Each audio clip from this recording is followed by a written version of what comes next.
मी माझ्या भावनांना कंटाळलो आहे। सामान्य व्यक्तीसारखं जगू शकलो नाही, कुटुंबासाठी काही करू शकलो नाही। माझ्या मृत्यूसाठी कुणीही जबाबदार नाही, अशा हळव्या शब्दात शेवटची चिठ्ठी लिहून अवघ्या 25व्या वर्षी एका कॉम्प्युटर इंजिनियरनं जीवन प्रवास संपवले।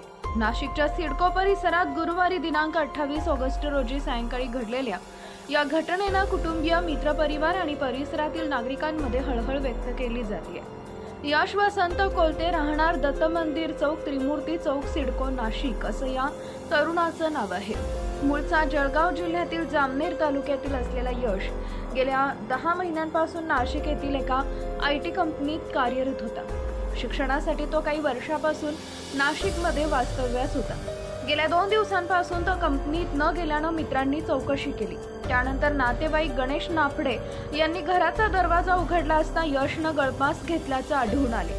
तत्काळ त्याला जिल्हा शासकीय रुग्णालयात दाखल करण्यात आलं, मात्र डॉक्टरांनी तपासून त्याला मृत घोषित केलं।